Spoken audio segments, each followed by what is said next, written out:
Commission की बात कर रहे हैं, संकेत वो दे रहे हैं। कमीशन तो एक ऐसा है हमारे जो टेक्निकल डिपार्टमेंट सिस्टम है का हिस्सा। वो ये नहीं सिस्टम का हिस्सा है और वो उनका जैसे हक है, जैसे सैलरी है या इस तरह से है, वो उनका हक है कि वो कहते हैं कि हमारा हक नहीं अदा हुआ तो तब तक ये नहीं होने वाला है। अच्छे दिन आए हैं। अच्छे दिन बहुत अच्छे आए हैं, चूंकि हर आदमी जो है टैक्स के बोझ के नीचे दब गया है। अब प्रॉपर्टी टैक्स आ रहा है।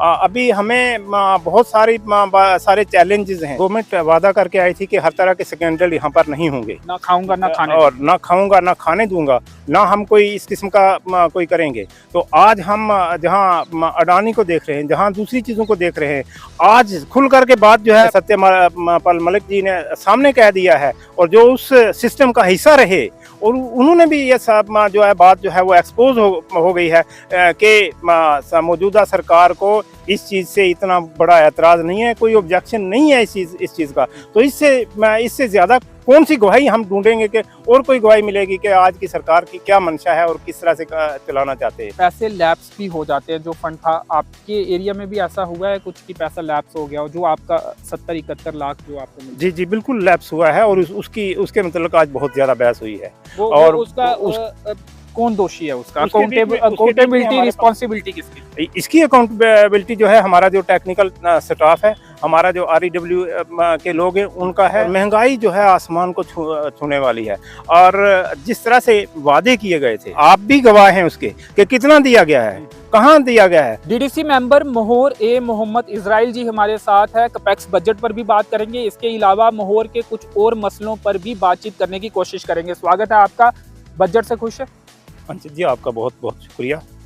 आप हमारी बात जो है सरकार तक पहुंचाते हैं, आप हमारी बात जो है लोगों तक पहुंचाते हैं, मैं इसके लिए आपका शुक्रिया करता हूं। और आज का जो है ये बजट सेशन कह सकते हैं, हमारा डिस्ट्रिक्ट डेवलपमेंट काउंसिल का जो है अपना जो है कैपेक्स बजट प्लान जो है उसको अप्रूव तीसरा कैपेक्स बजट ये हमारा तीसरा जो है कैपेक्स बजट है 2021-22 का, फिर 22-23 का, और आज 23-24 का जो बजट जो है इस बार आज जो है उसको अप्रूव करने के लिए मीटिंग बुलाई गई थी। आज कितने का ये बजट?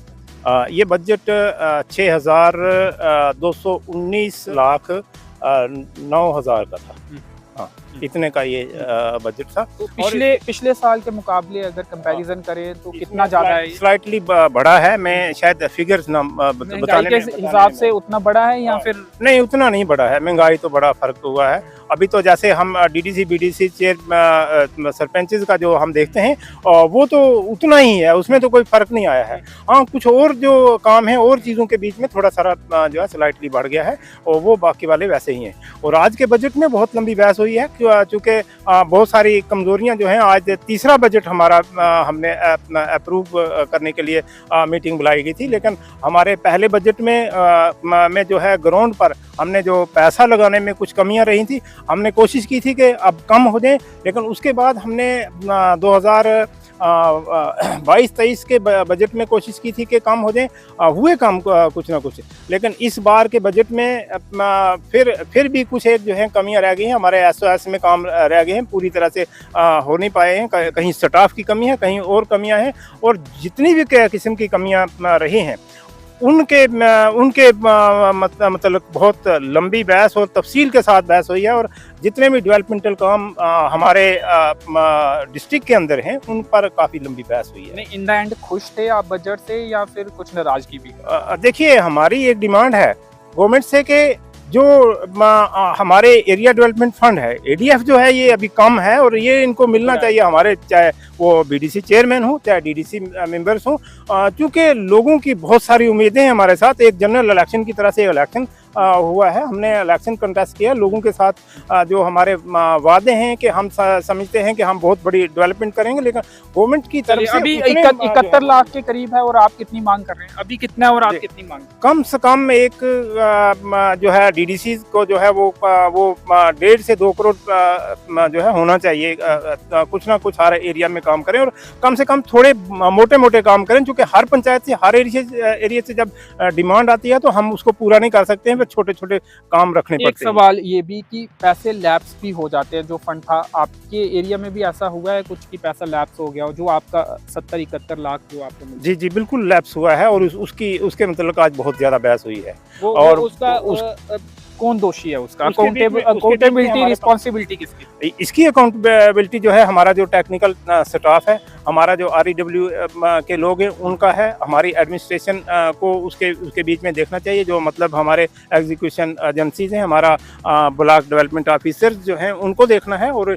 उनको देखना चाहिए टाइम पर टेंडरिंग और टाइम पर वो बना लेना और टाइम पर एस्टिमेट करके जो है उसकी वजह से ये रह जाते हैं। और इसके बीच में कुछ कमियां जो हैं नए जो ठेकेदार बनते हैं उन लोगों की भी कमियां हैं, लेकिन यहाँ पर जो है चूँकि एक प्रॉपर तरीके से जब एक कोऑपरेशन मिलेगी हर तरफ से, ऑफिसर्स की भी मिलेगी और जो काम करने वाले लोग हैं उनकी भी मिलेगी, DDC हमारी भी कोऑपरेशन मिलेगी, तो काम तो 100% सही हो सकता है। चलिए, भाजपा कहती थी कि अच्छे दिन आएंगे, अच्छे दिन आए हैं?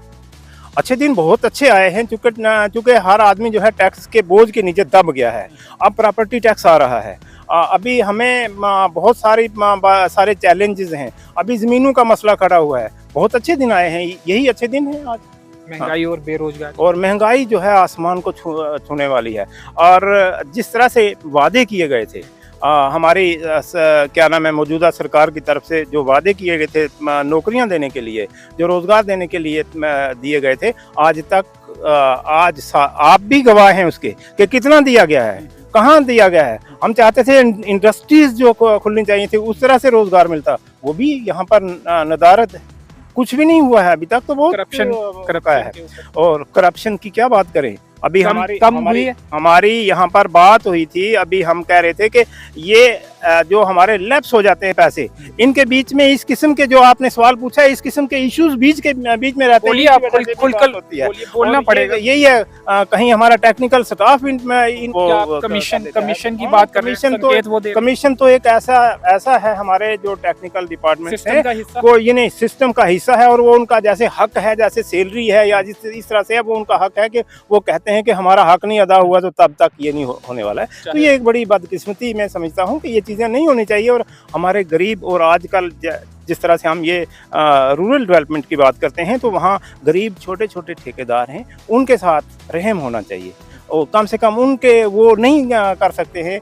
आज एक तरफ से तो वो कंपटीशन पर कम पैसे में काम लेते हैं, फिर उनको कुछ और पे करना पड़े तो कैसे वो कर सकें। चलिए, पूर्व राज्यपाल जी ने ये कहा था कि प्रधानमंत्री को करप्शन से ज़्यादा ऑब्जेक्शन नहीं है, और इसके अलावा पुलवामा को लेकर उन्होंने बयान दिए हैं। तो प्रधानमंत्री से कुछ कहेंगे करप्शन के, खासकर क्योंकि आपने महत्वपूर्ण मुद्दा उठाया करप्शन को लेकर। आपने कहा कि किस तरह से काम रुकते हैं आपके इलाकों में भी, दूर दराज के पहाड़ी इलाकों में जब इस तरह से काम रोके जाएंगे तो विकास फिर रुकेगा, देरी होगी उसमें। देखें, गवर्नमेंट वादा करके आई थी कि हर तरह के स्कैंडल यहाँ पर नहीं होंगे, ना खाऊंगा ना खाने, और ना खाऊंगा ना खाने दूंगा, ना हम कोई इस किस्म का कोई करेंगे। तो आज हम जहाँ अडानी को देख रहे हैं, जहाँ दूसरी चीज़ों को देख रहे हैं, आज खुल करके बात जो है क्या नाम है आपने सत्यपाल मलिक जी ने सामने कह दिया है, और जो उस सिस्टम का हिस्सा रहे, और उन्होंने भी ये सब जो है बात जो है वो एक्सपोज हो गई है कि मौजूदा सरकार को इस चीज़ से इतना बड़ा एतराज़ नहीं है, कोई ऑब्जेक्शन नहीं है इस चीज़ का। तो इससे ज़्यादा कौन सी गवाही हम ढूंढेंगे कि और कोई गवाही मिलेगी कि आज की सरकार की क्या मंशा है और किस तरह से चलाना चाहते हैं। आज की सरकार जो है वो अगर धर्मों के दरमियान में तफरीक न करे, वो अगर समाज के बीच में इनको न बांटे और डेवलपमेंट करवाए, जिस तरह से हमारा जो कॉन्स्टिट्यूशन है उस कॉन्स्टिट्यूशन के मुताबिक चल करके अगर वो काम करें तो एक बहुत अच्छी बात होती, लेकिन बदकिस्मती से ऐसा नहीं है। और मैं महोर के 2-3 मुद्दे अगर आपको कहा जाए कि कौन से ऐसे मुद्दे हैं जो जबलंत मुद्दे हैं, वो जल्दी हल होने चाहिए, तो ऐसे कौन से? हमारे रोडों के मुद्दे हैं, हमारे पानी के मुद्दे हैं। हमारे उस एरिया में अभी बहुत सारे इलाके ऐसे हैं जिनमें लाइट का मसला है, बिजली का मसला है। हमारे पास वहाँ पुलों का मसला है, जो हमारे एक दरिया है अंश, उसके ऊपर पुल नहीं है, जगह जगह 4-5 पुलों का मसला है जो वहाँ नहीं हुए हैं। उसकी वजह से हमारे इलाके जो हैं आज भी खरोलियों के ज़रिए से रस्से से लटक करके लोगों को आना जाना पड़ता है, और बहुत सारी डेथ्स हो जाती हैं।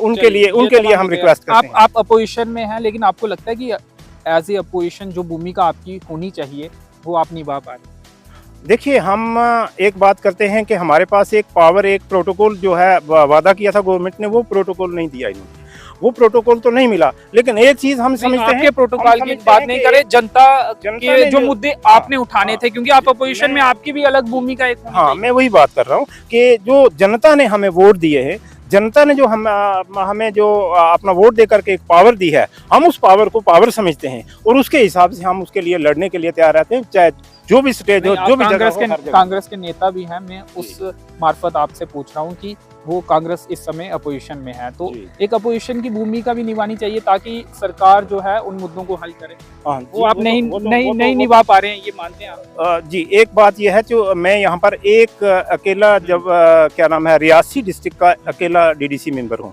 जितना मुझसे हो सकता है वो हम करते हैं और उसके लिए हम लड़ते हैं, उसके लिए हमारी दौड़ धूप हर वक्त जो है वो तैयार रहती है और उसका असर जो है वो ग्राउंड के ऊपर भी दिखाई देता है। लोगों का जो रुझान है वो कांग्रेस की तरफ आज की डेट में जो है होता जा रहा है। जी, चलिए, शुक्रिया हमसे बातचीत करने के लिए। करप्शन का एक अहम मुद्दा जो है वो डीडीसी मेंबर मोहम्मद इजराइल जी ने उठाया है। इन्होंने कहा है कि करप्शन को सिस्टम का एक हिस्सा बना दिया गया है। इसके अलावा भी अपने इलाके के मोहर के कई सारे मुद्दे इन्होंने उठाने की कोशिश की है। कैमरे के पीछे प्रदीप भगत, मुझे दीजिए अनुमति, धन्यवाद।